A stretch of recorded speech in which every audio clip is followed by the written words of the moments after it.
আসসালামু আলাইকুম ওয়ারাহমাতুল্লাহি ওয়াবারাকাতুহ। আপনি এক গ্লাস পানি নিয়ে এই আমল করুন, অনেক বেশি সম্পদ ও টাকা পেয়ে যাবেন ইনশাআল্লাহ। আপনারা অনেক অনেক টাকা পেতে লাগবেন এই আমলটি করার পর।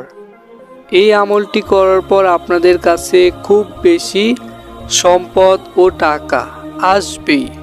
আপনারা শুধুমাত্র একটু কষ্ট করে এই আমলটি করবেন, খুব বেশি কষ্ট করতে হবে না এই আমল করার জন্য। তবুও বলছি, একটু কষ্ট করে হলেও এই আমলটি করবেন।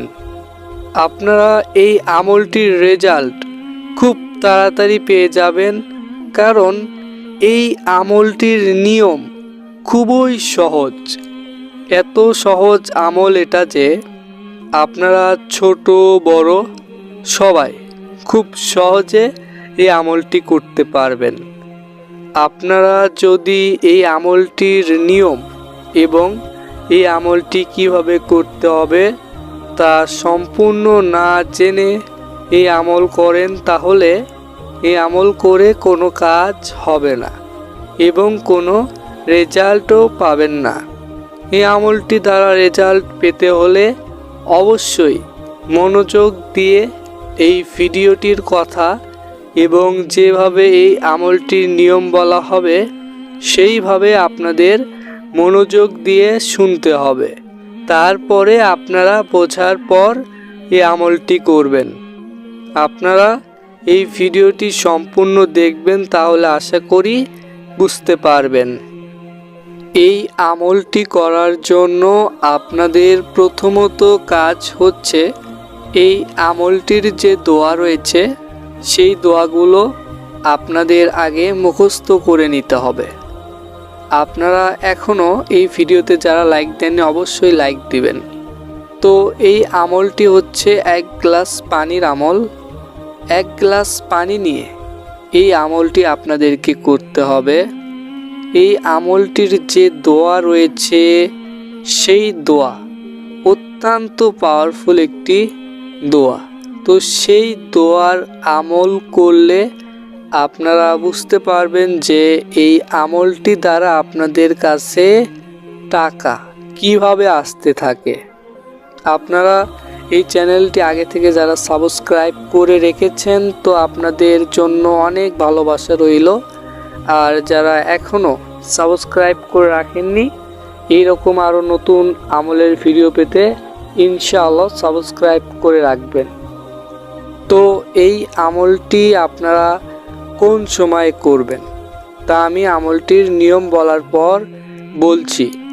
এখন আমি আপনাদেরকে বলবো আমলটির নিয়ম। আপনারা এই আমলটি করার জন্য প্রথমত এক গ্লাস পানি আপনাদের হাতে নেবেন। মনে রাখবেন, এক গ্লাস পানি আপনাদের হাতে নিতে হবে। আপনারা যে গ্লাসে পানি রাখবেন সেই গ্লাসটি অবশ্যই পরিষ্কার থাকতে হবে। পরিষ্কার একটি গ্লাস আপনাদের হাতে নেবেন এবং ভালো ও পবিত্র পানি আপনারা সেই গ্লাসে নেবেন। তারপর সেই পানির গ্লাস আপনাদের ডান হাতে নেবেন। অবশ্যই ডান হাতে নেবেন, আর বাম হাতে নিলে কিন্তু কাজ হবে না। অবশ্যই আপনারা ডান হাতে নেবেন। আর আপনারা এই আমলটি করার আগে অবশ্যই ওযু করে নেবেন। আপনারা পাক পবিত্র অবস্থায় ওযু অবস্থায় সেই পানির গ্লাসটি হাতে নেবেন। নেওয়ার পরে আমরা নামাজের ভিতরে যে দুরূদ শরীফ পাঠ করি সেই দুরূদ শরীফ আপনাদের শুধুমাত্র 3 বার পড়তে হবে।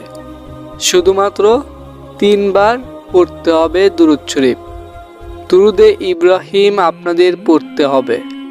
যদি আপনারা দুরূদে ইব্রাহিম দুরূদ শরীফটি না পারেন তাহলেও উপায় আছে। তো উপায়টি আমি বলছি তো তার আগে আমি একবার দুরূদ শরীফ আপনাদেরকে পড়ে শোনাচ্ছি। আল্লাহুম্মা সাল্লি আলা মুহাম্মাদ ওয়া আলা আলি মুহাম্মাদ কামা সাল্লাইতা আলা ইব্রাহিম ওয়া আলা আলি ইব্রাহিম ইন্নাকা হামিদুম মাজিদ। আল্লাহুম্মা বারিক আলা মুহাম্মাদ ওয়া আলা আলি মুহাম্মাদ কামা বারাকতা আলা ইব্রাহিম ওয়া আলা আলি ইব্রাহিম ইন্নাকা হামিদুম মাজিদ। এই দুরূদ শরীফ আপনারা যারা পারেন অবশ্যই 3 বার এই দুরূদ শরীফটি পড়বেন। আর যারা না পারেন তাদের জন্য ছোট দুরূদ রয়েছে, একদম ছোট একটি দুরূদ। আপনারা সেই দুরূদ শরীফ 3 বার পড়বেন। আপনাদের সেই দুরূদ শরীফ 2 বার উচ্চারণ করে শোনাচ্ছি, আপনারা একদম মনোযোগ দিয়ে শুনুন। সাল্লাল্লাহু আলাইহি ওয়াসাল্লাম। আমি আবারও বলছি, সাল্লাল্লাহু আলাইহি ওয়াসাল্লাম। আপনাদের এই দুরূদটি 3 বার পড়তে হবে। আপনারা যারা দুরূদ শরীফ পারেন না তারা অবশ্যই দুরূদে ইব্রাহিম মুখস্থ করে নেবেন, কারণ দুরূদে ইব্রাহিমের অনেক ফজিলত রয়েছে। তো আপনারা গ্লাসটি হাতে নিয়ে 3 বার দুরূদটি পড়বেন, তারপর 7 বার বিসমিল্লাহির রহমানির রহিম পড়বেন। শুধুমাত্র 7 বার বিসমিল্লাহির রহমানির রহিম পড়বেন। আপনারা এখন স্ক্রিনে যে দোয়াটি দেখতে পাচ্ছেন এই দোয়াটি পড়তে হবে। এই দোয়াটি আমি আপনাদেরকে শুধুমাত্র 2 বার উচ্চারণ করে শোনাচ্ছি, আপনারা শুনুন মনোযোগ দিয়ে। ইন্নাল ইনসানা লিরাব্বিহি লাকানুদ। আমি আবারও বলছি, ইন্নাল ইনসানা লিরাব্বিহি লাকানুদ। তো এই দোয়াটি হচ্ছে এই আমলটির দোয়া। এই দোয়াটি পড়তে হবে আপনাদের শুধুমাত্র 27 বার।